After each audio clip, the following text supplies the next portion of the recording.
This is Exodus chapter 1, decoded.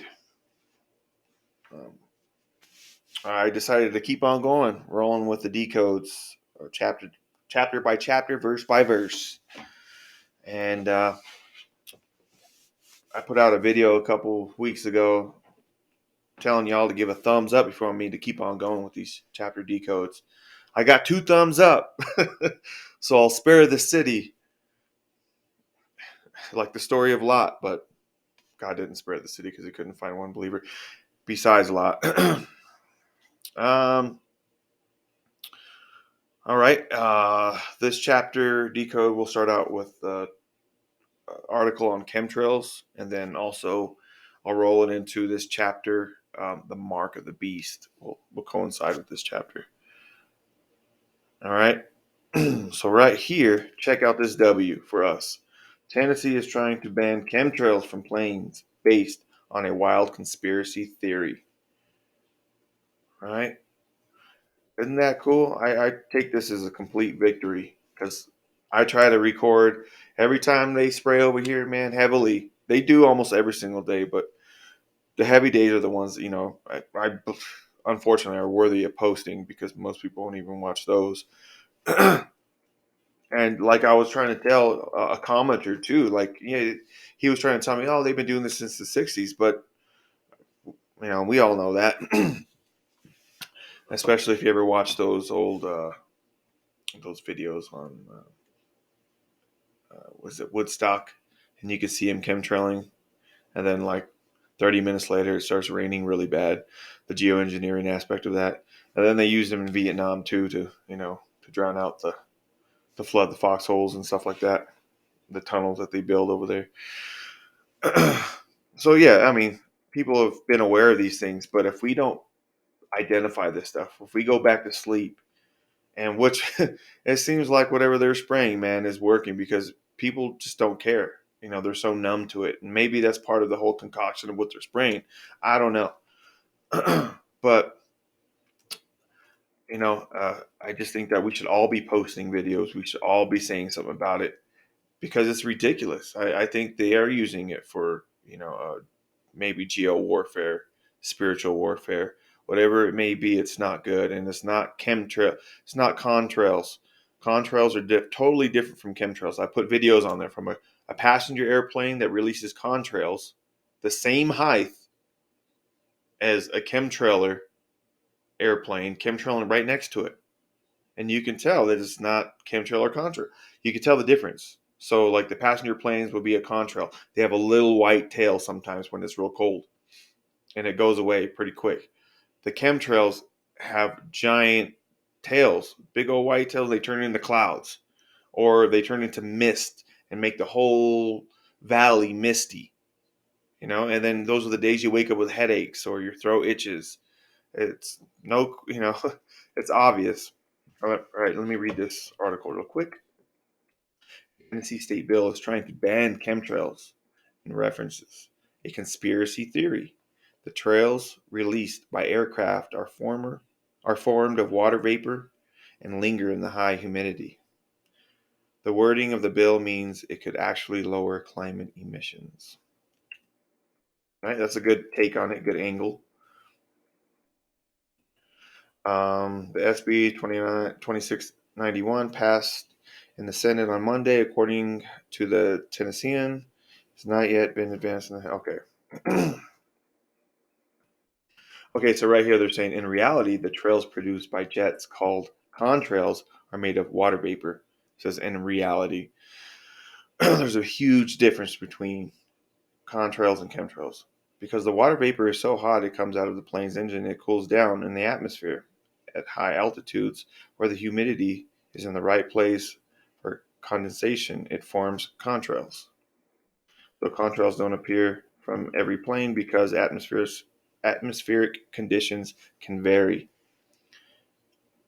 and have to be just right for condensation to occur. All right, and we debunked this just off a live video of 2 airplanes the same height. I've seen it over and over and over again. You could tell, and then a passenger airplane doesn't make a loop, doesn't turn around with the tail attached to it and come back and spray. Passenger airplanes go to the required destination.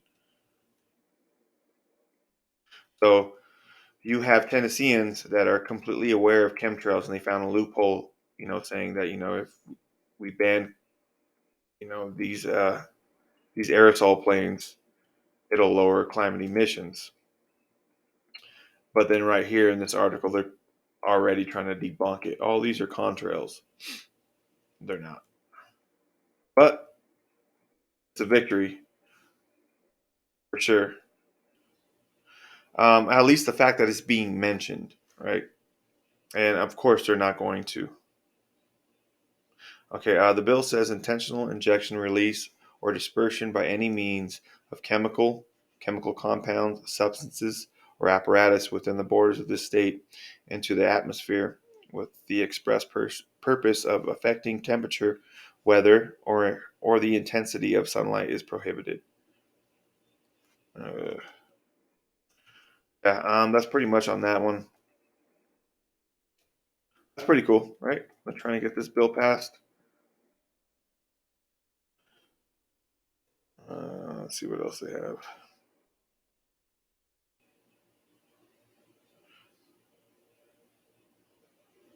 Okay, this is referenced in the state bill, which claims the federal government may conduct geoengineering experiments by intentionally dispersing chemicals into the atmosphere. And a 2017 study polled 1,000 Americans and found that 10% of them believe the conspiracy theory is completely true. And then that's when they hit you with, in reality, it's a contrail. Right, that's why they call it a contrail, because it's full malarkey. It's a con, and they got you on the trail of the con. All right. All right, we're going to get into the whole, I would say, the X eclipse event going on. I know this thing has been beaten, milked, drained, uh, squeezed of all the wonderful riches of it, and there's a lot of wild hair theories and ideas out there. And I say they're all true, man. From earthquakes to, even I talked about it with Revelation, that nobody watched Revelation. I think it was my last video. Not one person watched.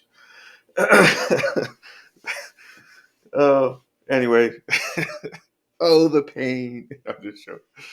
It's just, it's funny to me.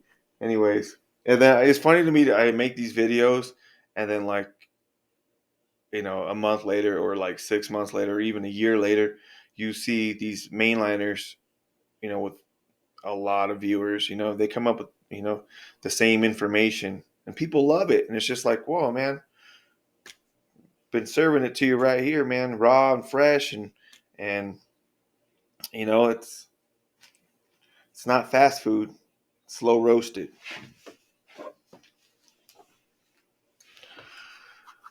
Anyway, but it's there, man. There's, watch the channel. And then on top of that, YouTube does not disperse me in the algorithms, whatever it may be, because I have friends that are subscribed, and they're like, I never get a, a notice saying that you put out a new video. I'm like, what the heck? And I know YouTube is notorious for that. So just check the channel every week. I at least throw out a couple videos. This is the only last week I took a break, um, because of life changes and stuff like that, and I don't want to get into it, but I took a break for a week. And yeah, so just check, the notifications are not always going to go off. YouTube, especially, highly restricts information like this. They're going to block it. They're going to, you know, try to hide it the best they can. Anyway, so just check on the channel every once in a while. Okay, so we're gonna get into this decode. All right. All right. So Exodus is really exciting to me, and I know I touched on this before. Okay, and how we get the end from the beginning, and the Genesis stories were all full of rich, wonderful end time parallels. All right, and I'll go over them so we can lead into this chapter decode. All right, so Abraham. Okay, the story of Abraham. That's where I'm going to start it from because the first Adam is obviously Jesus, of course, right? Jesus is the last Adam, and the first. You know how that the whole parallel goes. But I'll start with Abraham. Abraham and Isaac, and Abraham is like an allegory of God, right? And you have Isaac being Jesus in pursuit of a bride. I'm going to summarize these stories and how they're going to parallel end times. So Isaac is Jesus in pursuit of a bride, right? And then the next story we get Jacob. Jacob is also a Jesus type character and gets two brides, right? So the first bride is the Jews. The two brides are the Jews and Gentiles. And then the next story we get the 7-year tribulation, the 7 and 7, right? Just like in the story of Jacob, Jacob had to serve 7 years for the Jews, 7 years for the Gentiles. You get the foreshadowing in the next story of 7 years of peace and then 7 years of famine, or 7 years of plenty, 7 years of famine, right? And then the next story, we get the two witnesses, Moses and Aaron. Are they the two witnesses of Revelation? People say that it's Elijah and whomever. I don't know. I don't think so. I think they're just allegory for the summary of the end times, or the parallel of the end times, or the foreshadowing of the end times. So Moses and Aaron equal the two witnesses. Then the following story, because Leviticus and Numbers are part of Exodus, even though they're their own story, but it's just all the rules, right? But the following story after that is Joshua, and Joshua means Jesus, and then that corresponds with or connects to the end times when Jesus returns. He's going to be a lion. He's not going to be a lamb. He's going to reclaim everything that was taken from him. And that's exactly what you see in the story of Joshua. Correct? It's a prophet. It's a prophet, and the whole story of this prophet is like waging war on everybody. Like taking the land back.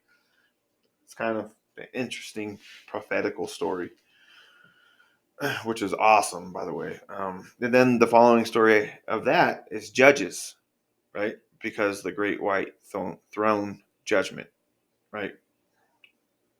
And then what constitutes as the beginning? Where do we stop the story in the beginning? Now we're starting in after Judges. I believe we're starting to get to like the midpoint of the Bible, and I believe that probably those parallels are probably still there, but a little harder to see. I'm not there yet. I've read it through and through plenty of times. I'm just to put these parallels and to see them and identify them with spiritual eyes. It takes time. But Judges is where I left off because that's pretty much it, right? With the end times. So we truly do get the end from the beginning. And it's not a stretch because all these stories coincide with each other. From In Pursuit of a Bride, then you get two brides, then a 7-year tribulation, and then you get two witnesses, Moses and Aaron. Then you get Joshua, Yeshua, Jesus, taking back what's rightfully his, and then judgment. No coincidence. Moses and Aaron also too, as I explained in the last video, that they represent an internal story too, like your two eyes, your two witnesses. Yeah. And then that's the reason why Moses carries a rod, right? Like rods and cones in your eyes. They actually depend on each other. They work better when they're with each other. rods and cones.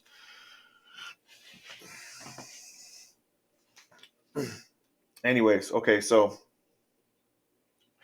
I was venturing and meditating on spiritual meditation, meaning praying, not the woohoo meditating. Got to be specific on YouTube because people will get you. More like cogitating, but just dwelling on this stuff, thinking about it. And I was also in the Word as well, and I came upon this, right? Because I've been studying Exodus through and through, as I should. I should know it. If I'm going to teach about it, I should know it better than anybody else, right? Or at least try to. And so I came upon this, right? Exodus 12:7. Well, we've seen it a million times. And, whoops, I'm sorry. Exodus 13:7. We'll go to 12:7 in a second. It's the story of the unleavened bread, right? The unleavened bread shall be eaten 7 days. There shall no leavened bread be seen with thee, neither shall there be leaven seen with thee in all thy quarters. Okay, so this started to make me think about, right, the parallel of the 7 year, roughly the 7 year tribulation or whatever. I know there's people out there that don't believe it, but come on, man, just read the beginning and you get the end. Anyway, I won't stray anymore. So you get this, right? I'm looking for the end time parallel in Moses and Aaron. That's where my eyes are at right now. And I come upon this, right? The unleavened bread. Of course, we've seen this a cajillion times. And I was like, what the heck? Like 7 days, unleavened bread. Okay, so leaven means sin, right? A little bit of sin spoil the whole lump, right? And then we go to Exodus 13:9. Check this out. And it shall be for a sign unto thee upon thine hand, and for a memorial between thine eyes, that the Lord's law may be in thy mouth. For with a strong hand hath the Lord brought thee out of Egypt. And we know the secular world is code or allegorically Egypt. We know that for a fact by now, correct? And so right here we see, it shall be a sign upon thine hand and a memorial between thine eyes. Right? So that's the hand and the forehead. So that's God's mark.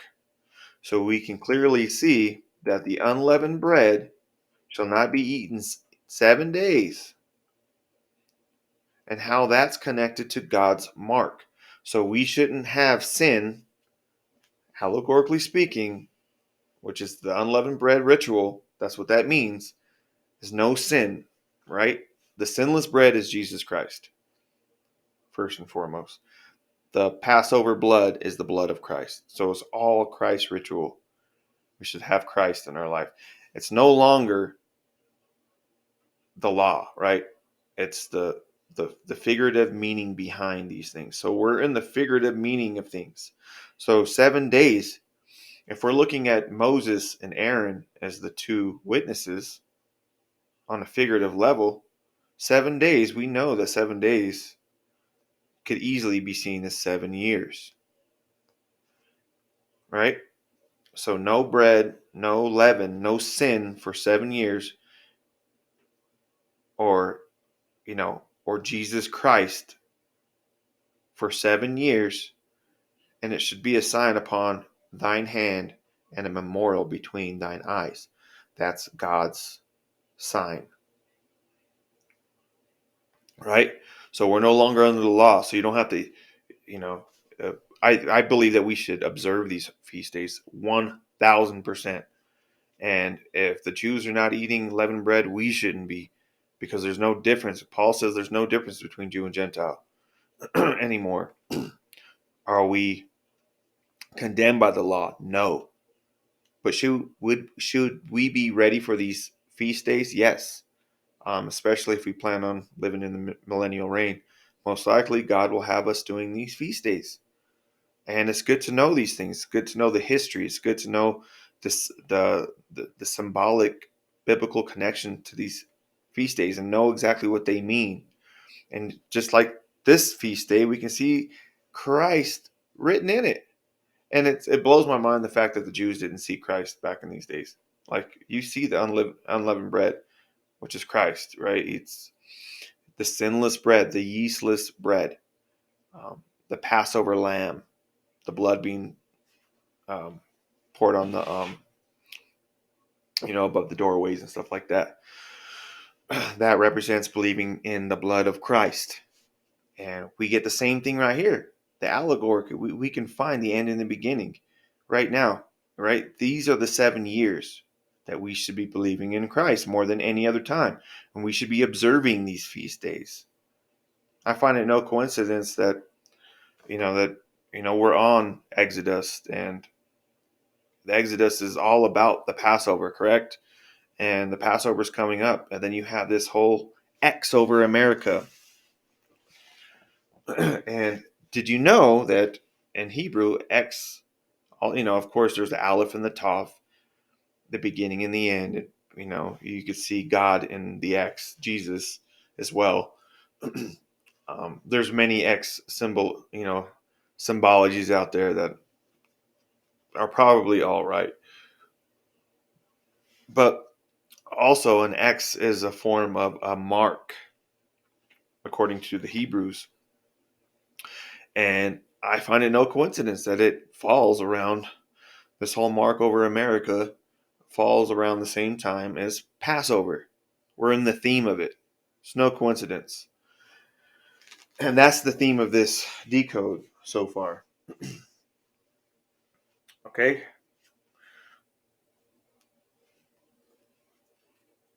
All right. So we've talked about it on this channel. You have Passover is the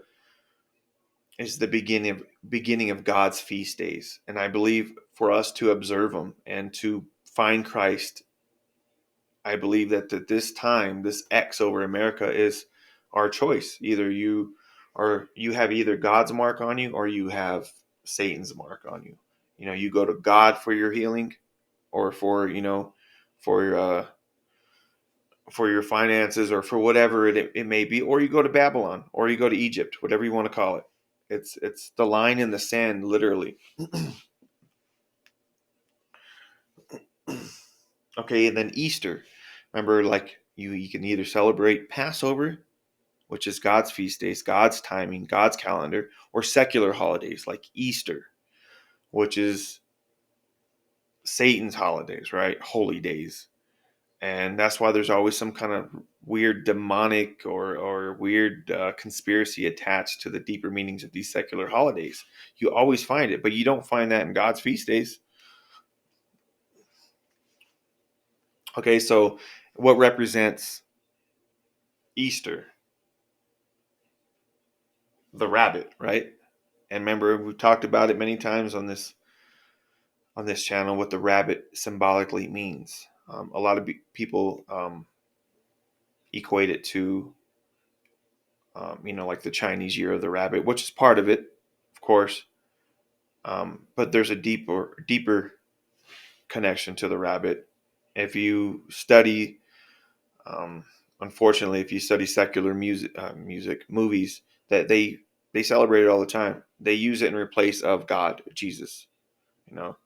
There's tons of movies like Neo, 8 Mile, every other freaking movie out there uses the rabbit, and they use it in place of Jesus. It's their antichrist. And it all coincides with Easter, meaning that's why they have the rabbit instead of Jesus, right? And then the inferior brain, the old inferior brain pictures used to look like a sacrificed Christ connected, like the 12 cranial nerves connected to it.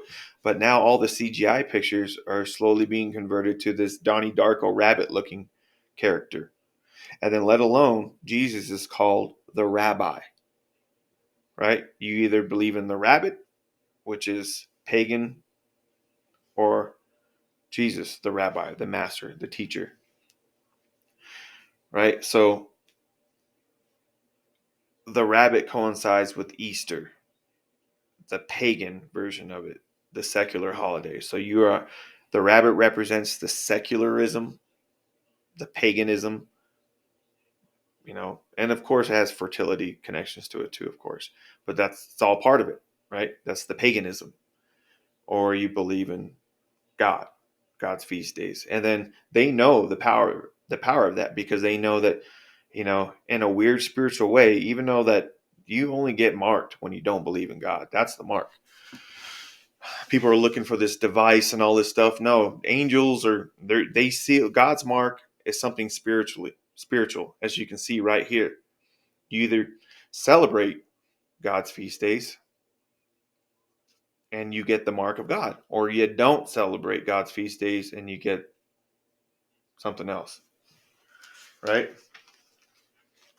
It's not just a device that's stuck in your hand or whatever. That's the stuff that's going to blind you from the truth. I'm not saying that those things don't exist and they're not part of it. Of course it is. You know, just like we've talked about on this channel, like the old sticker, the jabber being part of the mark. That's just one nail in the coffin, right? That's the line in the sand. So you can either go to God first, consult with God for your healing, for your protection, or you can consult with Babylon and Egypt for your protection and healing. That was the line in the sand. That doesn't mean you lost your soul. That doesn't mean you're marked forever. The fact that we live in Egypt, the fact that we have a serial number is a mark. We all have to have a serial number. Every one of us has to. If we want to buy, sell, and trade, we have to partake and participate in this world, and the modern world, the secular world. We all have to have a serial number, right? It's our subservience to this world, not just physically, but spiritually. God knows we're captives of Egypt, just like the Israelites were.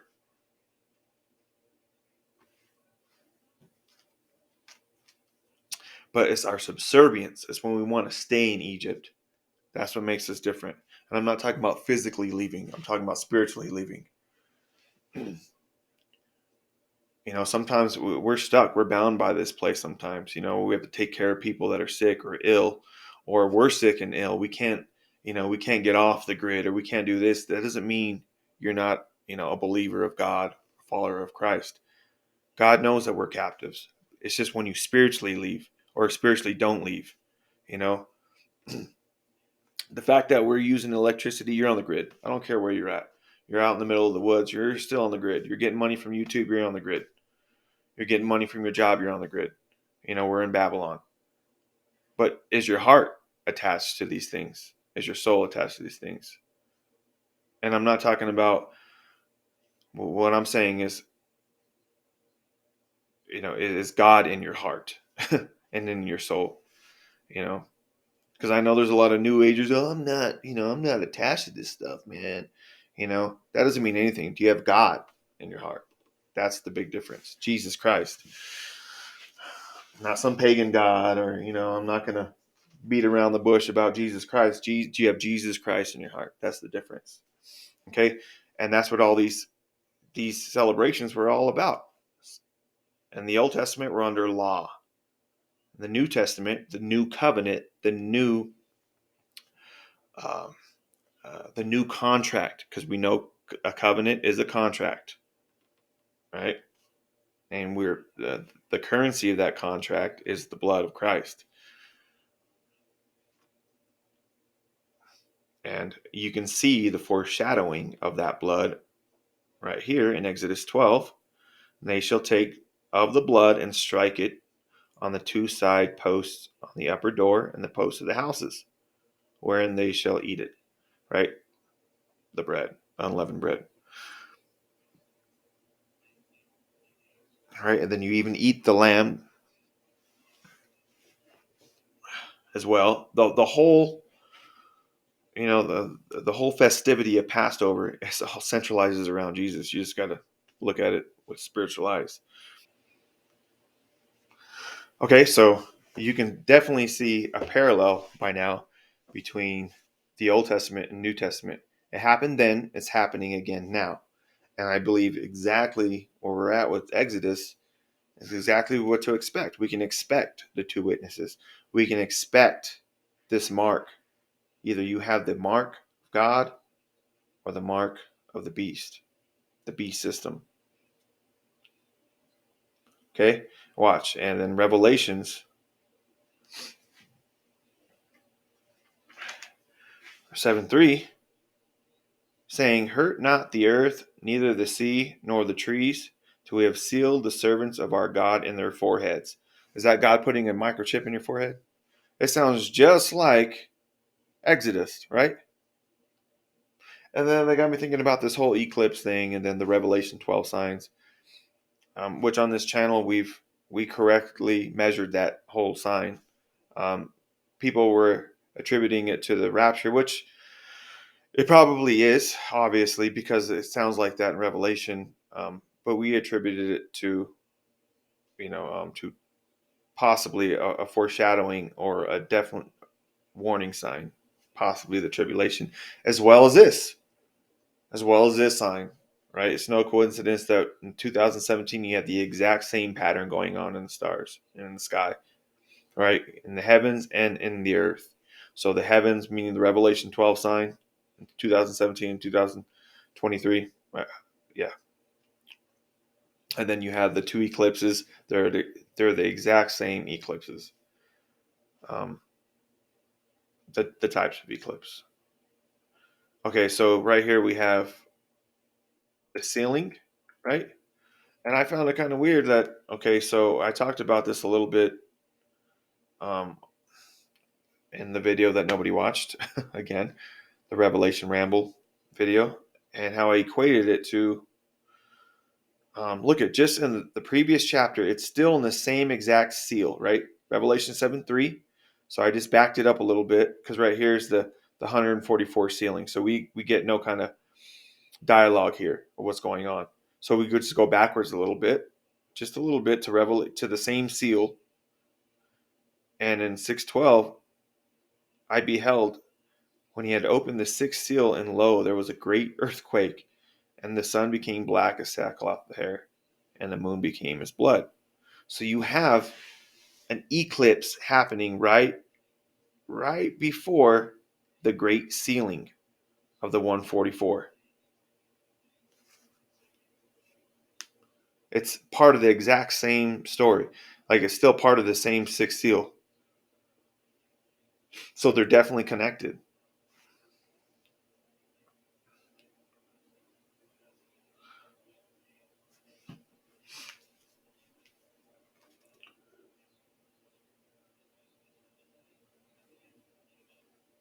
And I just, to me, I think there's something to that. I think that, you know,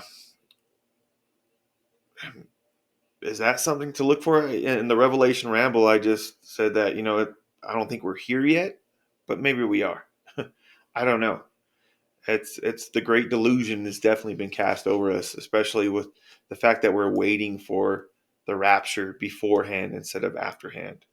I know there's a rapture, of course, my rapture brothers and sisters out there.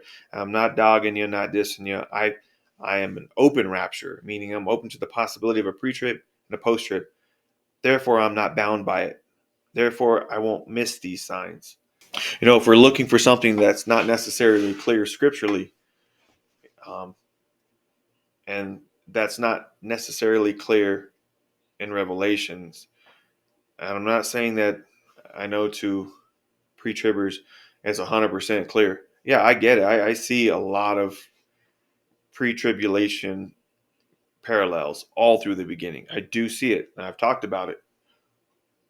But therefore, I can confidently say that it's not 100% clear. It's not as clear as, and I beheld, and he had opened the sixth seal. That's very clear. And a great earthquake, and the sun became black as sackcloth. That's clear. Um, uh, we see the great tribulation saints, you know, that had to die, that were martyred. That's very clear to me. Um, all these what ifs and connecting here and that. That's not that clear for me to sit there and be like, you know what, and tell people, this has to happen. What I'm saying is that I believe in a rapture, and I'm open to a pre-trib rapture 100%, and I do see parallels of it, and I pointed out dozens of them. The thing is, they're not clear. Simple as that. It's not 100% clear. And I know someone will probably hear this and they'll make videos and like, it doesn't get any clearer than this.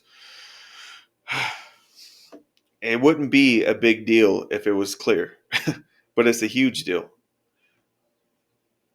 And there's been debates over it for, you know, I'm sure for a couple centuries now.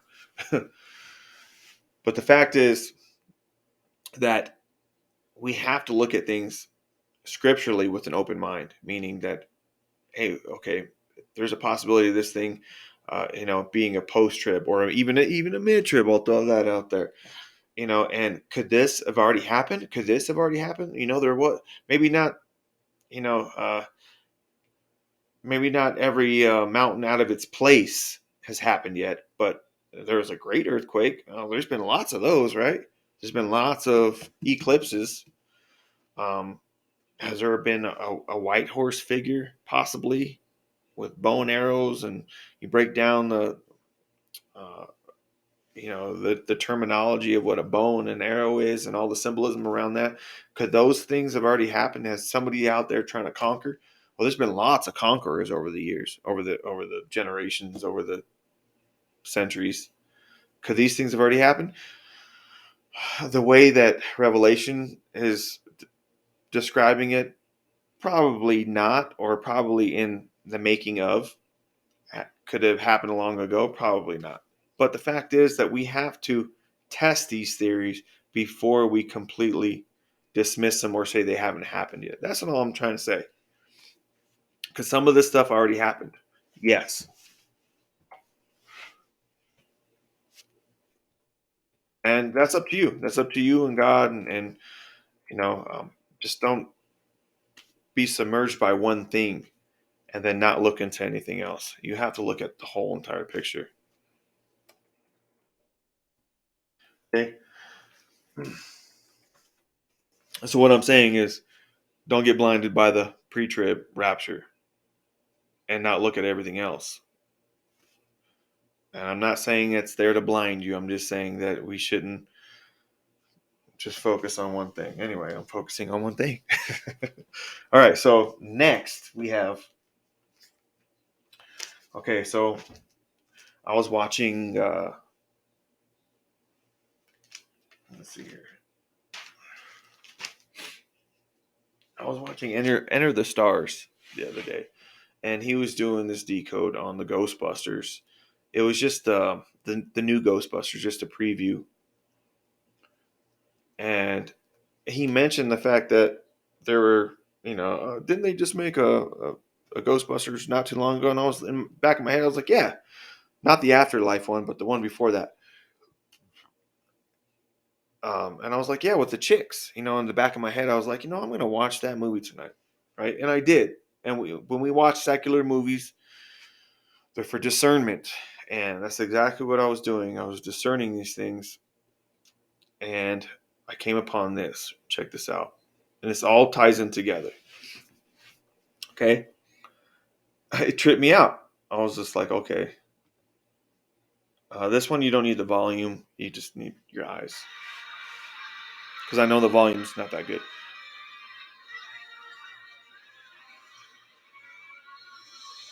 And I'm gonna pause it every few seconds so I don't get a copyright.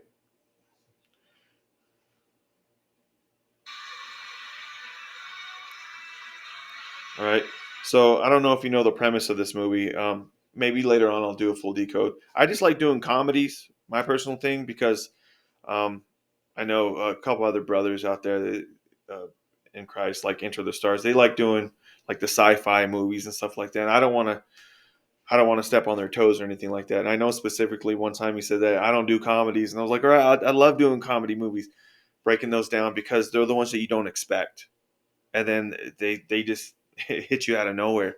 You're like, holy crap, that was in that movie, and that's probably the reason why if you go back and watch my decodes, they're all the majority of them are comedy, and I honestly those are my favorite ones to decode, so it worked out perfectly.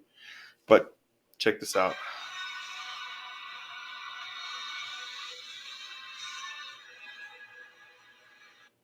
Okay, so The premise of this movie is, it's just the chick version of the Ghostbusters, and there's this dude Roland. He's trying to open up this weird portal over here and let the ghosts come in, and I'll go over that in a minute. And then coincidentally, there's this random. Watch this. Did you see that? I'll rewind it again. X. There's this random X, and it's opening up. It's over this hotel called the Mercado, and I'll get into that in a second.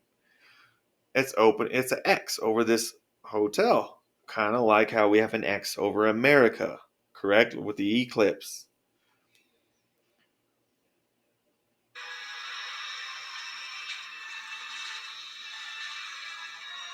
And it lets in all these creatures, all these ghosts from the underworld. Okay? So it opens up this portal. That's all we need from that one. This scene happened right before it. Okay, before I get to this one, check this out. So that hotel that was X'd is called a Mercado. And a Mercado means a market, like a mark. Just like the X in Hebrew, right? It means a mark.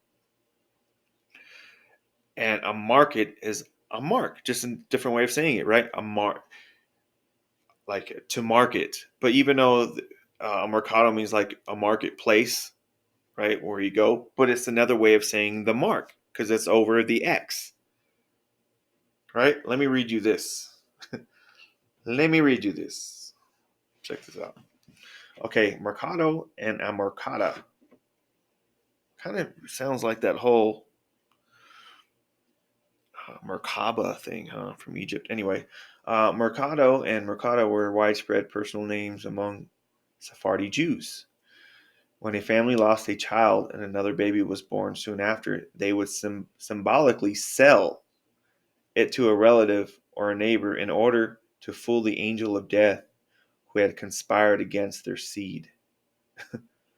Such a baby boy would be called a Mercado and a girl, Mercada, both meaning sold. Coming from the same Spanish root as merchant. Like you get merchant at a market, it also means a market. And then, okay, right here, mercado means market in Italian. So you have merchant, market, and sold. Do you see the theme here? You either have God's mark or you have the devil's mark. Are you bought and sold, paid for by God's blood? Or are you bought and paid for with the devil? Like, I don't mean to chuckle about it, but it's like, man, it's weird, man. This is some mind-blowing stuff to me. Okay? That was probably the meat of this.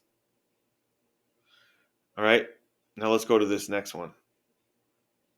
What I'm saying is the occult or these powers that be, these people in power, the rich people, they obviously know what's up. They know what time it is. They know what all this stuff means. And they're letting you know. All right, check out this one.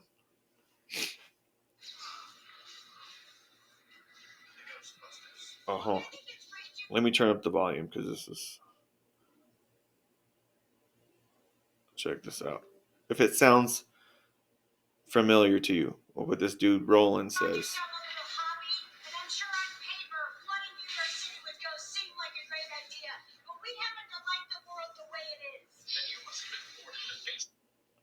Sorry. I'm supposed to pause it every few minutes or every few seconds.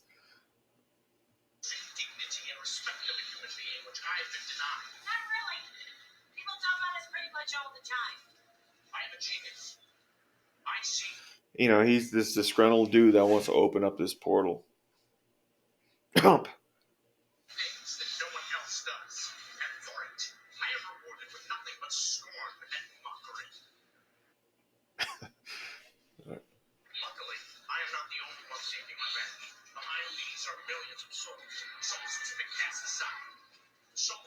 Okay, now pay attention to what he's saying right here.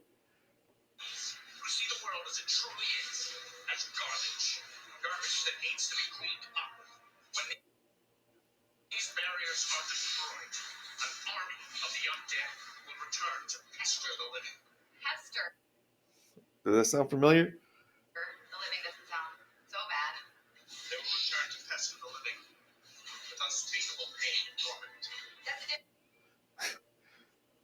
I know you've all heard that before.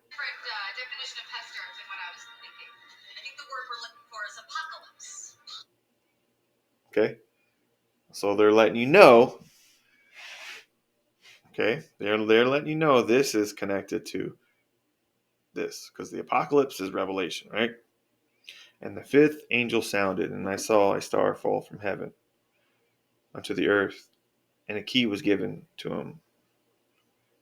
A key was given of the bottomless pit, and he opened the bottomless pit, and there arose a smoke out of the pit, as the smoke of a great furnace, and the sun and the air were darkened by reason of the smoke of the pit. There came out of smoke locusts upon the earth, and unto them was given power, as the scorpions of the earth have power. And it was commanded them that they should not hurt the grass of the earth, nor any green thing, neither any tree, but only those men which have not the seal of God in their foreheads. Message. And to them it was given that they should not kill them, but that they should be tormented 5 months. And their torment was the torment of a scorpion when he striketh a man. Remember, there's more about this torment. Remember, about driving men crazy, and it does hurt, right? And they do hurt. In those days shall men seek death and not find it, and shall desire to die, and death shall flee from them. Okay, so you can see the torment, what he was just talking about, corresponds. Remember, these ghosts ain't out to try to kill them, they're out to torment them, just like in Revelation 9 through 11. All right, and we go back to 9:10, and they had tails like unto scorpions, and there were stings in their tails. Power was to hurt men 5 months. And they had a king over them, which is the angel of the bottomless pit, whose name in the Hebrew tongue is Abaddon, but in the Greek tongue his name is Apollyon. Right? And they can only torment those people who don't have the seal of God on their foreheads. You see how all this ties into each other? All right? With that being said, it's a good time to get saved because I believe all this stuff is connecting. I believe even the elites, the Masons, the occult, whatever you want to call them, the powers that be, they know exactly what time it is, obviously. They know the scripture. That's why they didn't say that, oh, the ghosts are going to come kill everybody. No, to torment them. Great pain. Right? And that's exactly what we see in Revelation. And how many times have we connected the fact that the occult or a Hollywood, the whole symbology of almost every Hollywood movie is about Revelation 9/11. And the white horse, of course. Yeah. And the toxin. And it's all connected. All right. Okay. So, with that being said, how does that connect to this, right? With the white horse and the toxin and Revelation 9, 1 through 9 through, sorry, Revelation 9, 1 through 11, right? Like 9/11, right? And 9/11 is directly connected. We've talked about it 100 times to this right here. I was, um, I was watching something else too. Uh, when you don't study for 2 weeks, you have a lot of time to watch. So I was watching Robert Breaker, and he was saying he made a whole video. His last video was talking about COVID and how there's this big old thing about COVID backwards is Divok, right? And how Divok means possession by an evil spirit in Hebrew, right? And I made a video called World War. World War, World War X and the nuclear bomb last year, July, and it was about how the serpent of light, right? The devil masquerades as a serpent of light, right? I have the right here. And no marvel, for Satan himself is transformed into an angel of light. Okay, and what that means, and how that corresponds to reality. And I showed that through every single war, you see the serpent becoming more transparent, and you see this whole thing that we've talked about in every freaking movie, Decode, right? About how it all corresponds to this. You always find the white horse and his toxic or his magical arrows, right? The bringer of the cure and the disease, Apollyon, Abaddon, that we just gone over. That's who that is in Revelation 9:11, right? And how that corresponds to this time. The poison arrows, the toxin, the bringer of the cure and the disease. The disease is this, and the cure is the, the snake oil is the toxin, is the is the bow. The arrow is, the arrow is the toxin, and then the bow is symbolically represents the DNA. All right, so this thing, COVID, was monumental. I don't know if I should be saying that, but I'm probably going to get a copy. That's why YouTube doesn't distribute my videos, because I say stuff like this, but I don't care. Anyway, so COVID was monumental. It wasn't just a pandemic. It wasn't just a sickness. It was the line in the sand, like I talked about. It was monumental. It was, and I'm going to show you exactly how it was. All right. So in that video that I talked about, I went over all the major wars and how they correspond to the whole COVID ritual, right? The spiritual war in the end. That's the beginning of it. Okay. So the major wars, right? So I started off, so you can go from like World War I, World War II. You see that Germany is the big antagonizer behind those things. Germs, right? As we talked about in movie decodes, Germany is code for germs. That's what COVID is all about, right? And then the next one you have after World War II, you have the VC, the Vietnam War, right? The VC is code for vodka. Then you have the Cold War, because that stuff has to be controlled in cold environments. Then you have like the whole Persian Gulf War and Iran War and all that stuff. It's the black goo, the soy sauce, the substance in, right? The substance in this, right? You can call that black graphite, the transhumanism, whatever you want to, we call it the black goo, the soy sauce, right? Then you have the 9/11, the war on terrorism, right? So you can slowly see the serpent becoming invisible. So, right? Because it's the invisible enemy that can come out of anywhere. And we all know that war was a bunch of malarkey, right? And then you go to COVID, right? The serpent becomes completely invisible. From going partially invisible was the monumental, the transmutation, the two towers becoming the one, was was the milestone of the serpent becoming semi translucent.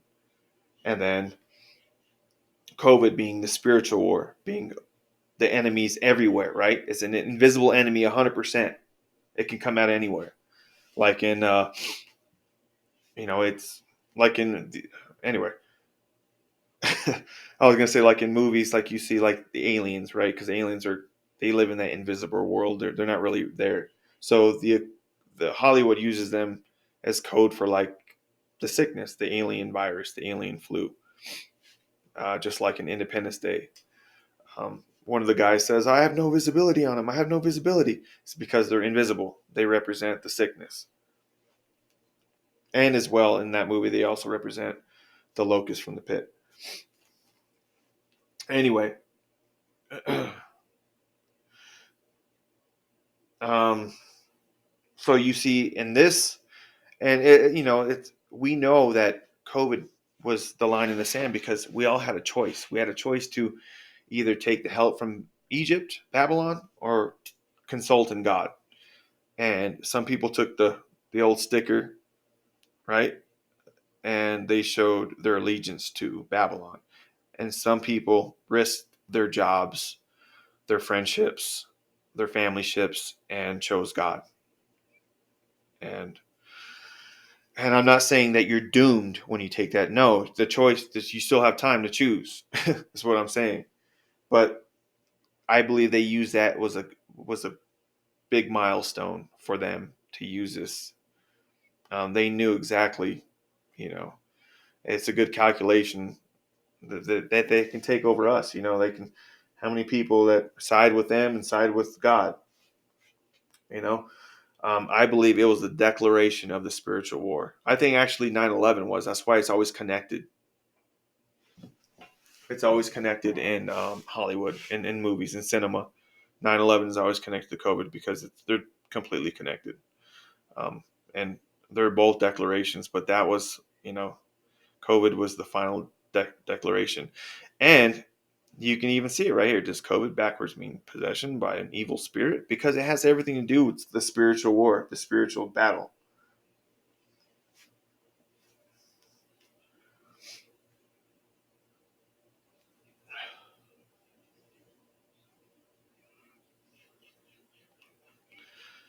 And I think that's what all this stuff's about.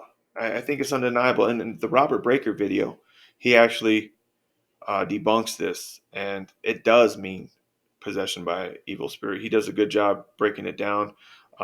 This is just an article that I quickly pulled up because it is a question of debate. But even this article has a hard time debunking it in favor of the other side. You know, they have a hard time. Like, it's not some easy thing to decode.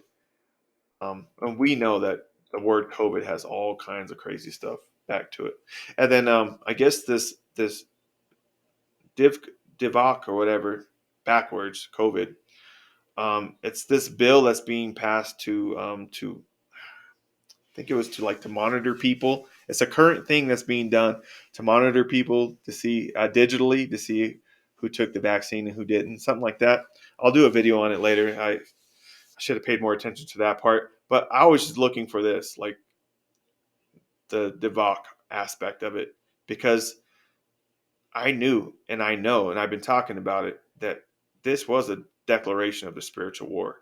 And I believe that's why a lot of people are out there suffering from mental illness because of this whole virus, supposed virus, right? Or the supposed shot. But a lot has to do with the spiritual war that's going on inside of us as well. And it's all connected, you know.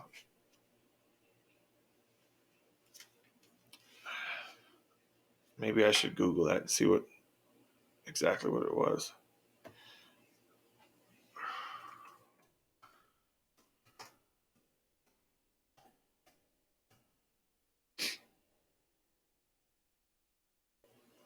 Let's see.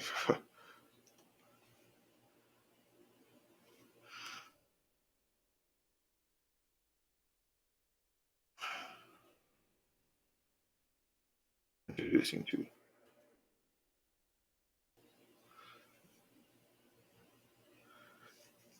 Yeah, I think it's to digitally orchestrate large scale health campaigns.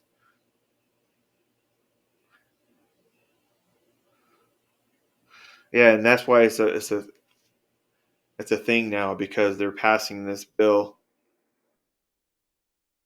and people are like, wait, that's COVID backwards. It must mean something, and they're right. Look at uh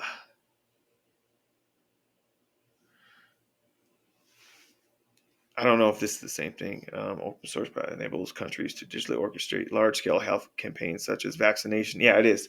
Okay, the digital infrastructure for verifiable open credentialing, or DIVOC, is an open source platform that enables countries to digitally orchestrate large scale health campaigns such as vaccination and certification programs.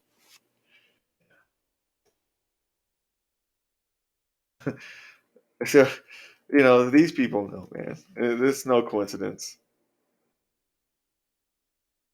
And we see this whole spiritual war unfolding. It's clear as day. And I believe we see a foreshadowing of that in Exodus and then all these stories that we went over. All right. So now, with that being said, maybe that should prompt you if you're not saved, if you stumble upon this video, or if a friend shared this video with you, which I doubt, to get saved, man, because there's some weird stuff going on now. There's some weird signs in the heavens and on the earth. It's irrefutable. God is giving all of us all these great insights of what these signs may be. And I think they're all right because, you know, Revelation declares it all, man. All these things are going to happen, whether it be an earthquake, whether the economy crashes, whether Babylon crashes, whether it's pestilence, whether it's all these things are in the Bible and they're all in Revelation. We are clearly in end times. And I think the heavens are declaring it. God's declaring it, obviously. And then, and we're seeing these signs on the earth. And yeah, anyway, you know what I'm trying to say here. Anyway, so let's get to the chapter decode. This will be a quick decode. There wasn't much. It's a short chapter. Um, so yeah, here we go. Let's get into it. Now these are the names of the children of Israel which came into Egypt. Every man in his household came with Jacob, Reuben, Simon, Levi, and Judah, Issachar, Zebulun, and Benjamin, Dan, Naphtali, Gad, and Asher. And Jacob was already in Egypt. I was counting those. I was like, wait, they're missing one. Jacob was already. Jacob died, and all of his brethren, and all that generation. And the children of Israel were fruitful, and increased abundantly, and multiplied and waxed exceedingly mightily. And the land was filled with them. Now there arose up a new king over Egypt, which knew not Joseph. And he said unto his people, Behold, the people of the children of Israel are more and mightier than we. Come, let us deal wisely with them, lest they multiply, and it come to pass that when there falleth out any war, they join also unto our enemies and fight against us, and so get them up out of the land. Verse 11. Therefore they did set over them taskmasters to afflict them with their burdens, and they built for Pharaoh treasure cities, Pithom and Ramses. And in the Bible, it doesn't state if the Jews built the pyramids or if the pyramids already existed. It doesn't mention them at all in Scripture, which is kind of weird because it's the most descriptive book probably in the world. I would say it is, and it doesn't say anything about the pyramids.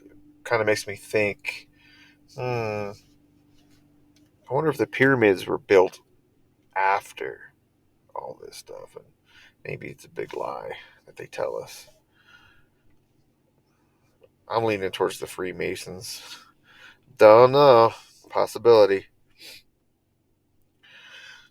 I'm one of those guys, yes. Obviously. All right, verse 12. But the more they afflicted them, the more they multiplied and grew, and they were grieved because of the children of Israel.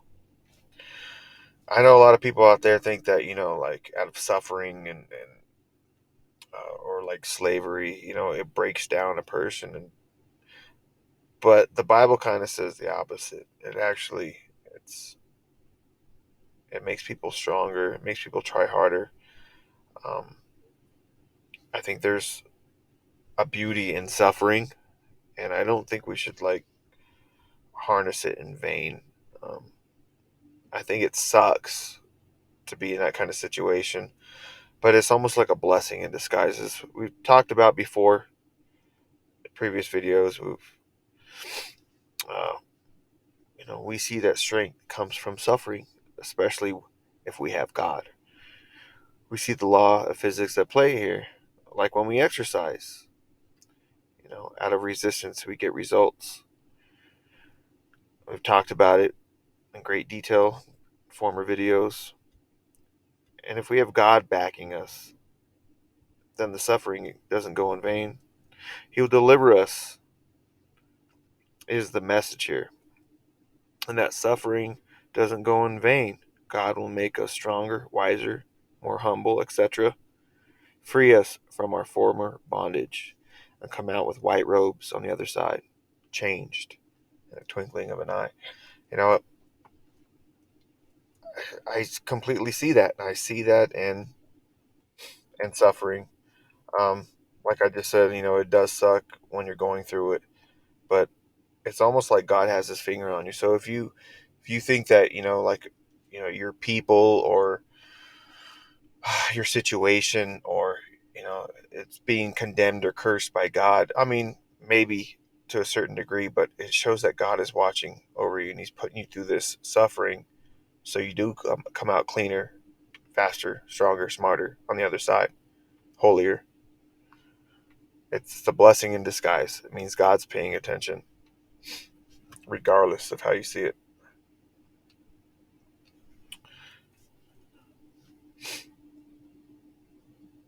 And if I sound a little different right now, it's because I had to change locations. uh, anyway, yeah, so verse 13. And the Egyptians made the children of Israel serve with rigor, and they made their lives bitter with hard bondage in mortar and in brick and all manner of service in the field. All their service wherein they made them serve was with rigor. And the king of Egypt spake to the Hebrew midwives, of which the name of one was Siphrah, and the other name was Puah. And he said, when ye do the office of the midwife to the Hebrew women, and see them upon the stools, if it be a son, then ye shall kill him, but if it be a daughter, then she shall live. Verse 17. But the midwives feared God, and did not as the king of Egypt commanded them, but saved the men children alive. And that's a good notable thing right there. They feared God. That means they were God believers.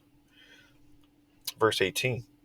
And the king of Egypt called for the midwives and said unto them, why have ye done this thing, and have saved the men children alive?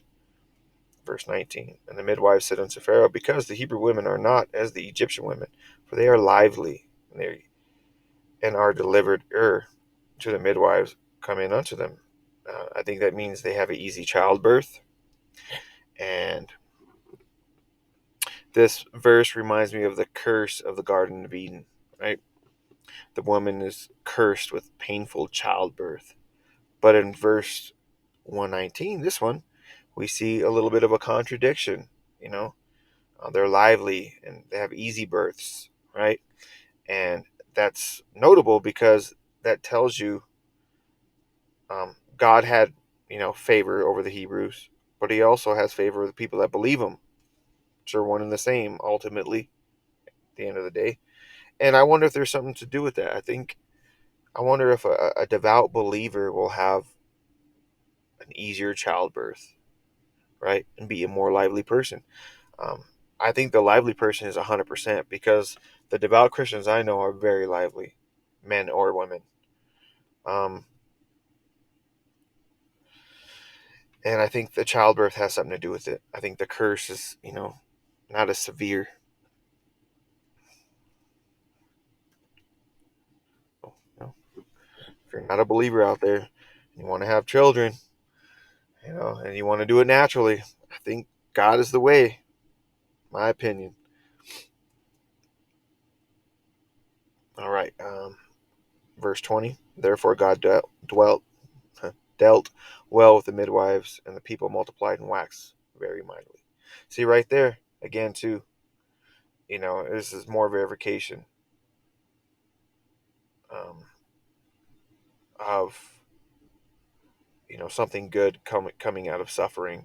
The people are very mighty, and God's obviously has favor over them. Verse 21, and it came to pass, because the midwives feared God, that he made them houses. Look at it, God's even blessing people, that show favor, first of all, to the Hebrews, right? How many scriptures, how many times have we heard that in scripture? Those who bless Israel will be blessed. And we get that. And then he's obviously showing that. He made them houses. He shows favor towards them. Um, all that wonderful stuff. Verse 22, and Pharaoh charged all of his people, saying, every son that is born ye shall cast into the river, and every daughter ye shall save alive. All right. And that's pretty much what I have on this particular chapter. But I think the intro of, or the beginning of this decode, it all corresponds to Exodus in this chapter. And I'm kind of excited to read it. It's a different understanding or a different point of view of rather than Genesis. Genesis is very meticulous, and Exodus is very symbolic. So I think it's going to be, these chapter reviews probably decodes are going to be going a little faster. But there's a lot of symbolism attached to it. Hence the beginning of this decode, right? And to talk about that, to get back on that subject, I know there's a lot of wonderings, like, if I took the shot, am I doomed or something like that? No, that's not what I'm saying. Um, I, I feel like I explained it and justified it enough. It's our subservience and our loving this world is the mark of the beast, ultimately at the end of the day. And then our mark of God, loving God and abiding by God's, you know, um, foundations and rules, or I wouldn't say rules, but, by God's yoke.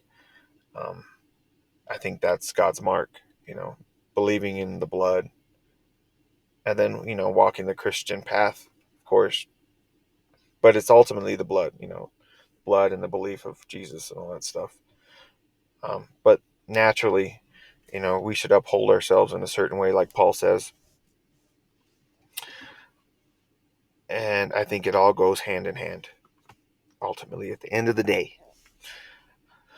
Um, what's going to happen on this April 8th eclipse? Nothing is going to happen on that day.